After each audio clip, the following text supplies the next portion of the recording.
The National Commission for Justice and Peace is an organization that is around 30 years old, and we have been working for the rights of the religious minorities for the past 30 years, since 1985, very soon after the blasphemy laws were introduced in Pakistan.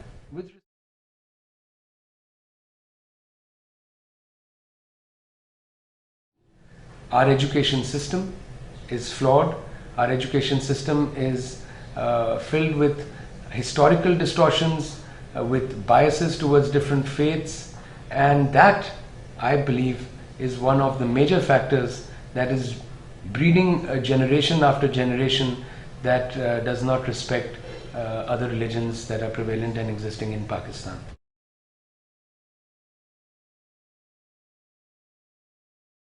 How do we combat religious hatred in Pakistan? It's not an easy task. It requires a lot of creativity. It requires one to assess and constantly keep assessing the situation in the country. If I speak about our own examples, we have embarked upon two strategies on how to deal with such a situation or such an issue. First of all, one is the long-term strategy and one is the short-term strategy. The long-term strategy is really dealing with the flaws in the education system, the flaws in the curriculum, the syllabus that does not promote peace and tolerance, that does not promote the role of the religious minorities, and has these biased material towards the different faiths. So that's the longer process. So it requires time, it requires a lot of lobbying and advocacy. That's something that NCJP has been doing and continues to do. And I must say that there have been successes, but small steps, not very big, but we have tried our best and we continue to do so.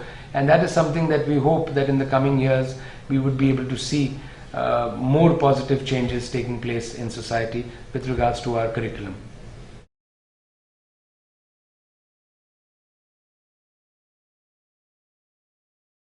On the short term, these require a different sort of an approach.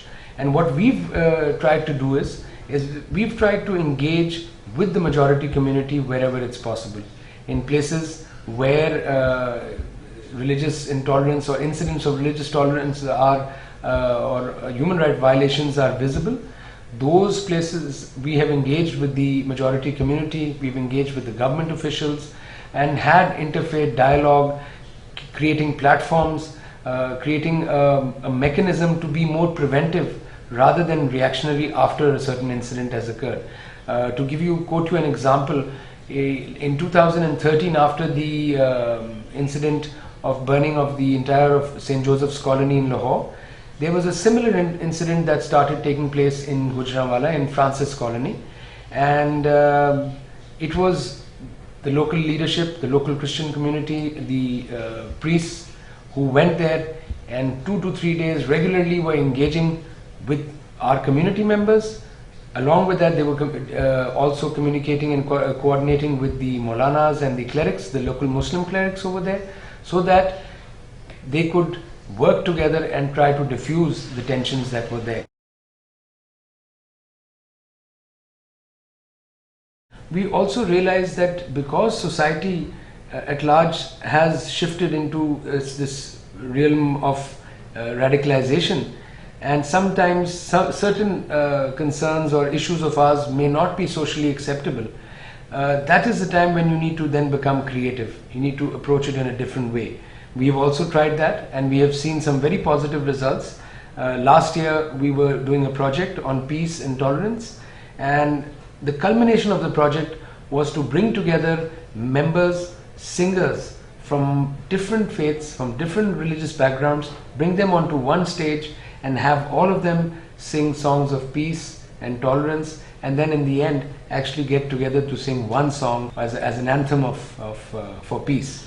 And that was, we saw more positive results. We saw that people were more open to accepting what our concerns were, and we saw that this is one way, through art and culture and creative interventions, we can create that awareness and can create an environment where we may be able to coexist. Well, I would request you and request you all to really pray for us, because this is a very challenging time. The tragic event of Johannabad and the bombing of the two churches and the incidents that followed with the lynching of the two persons by the mob has, I would say, really thrown us back. And I think a lot of effort is now required, because the mindset has suddenly become very hostile towards the Christian community in Pakistan, and to change that mindset is going to be a Herculean task.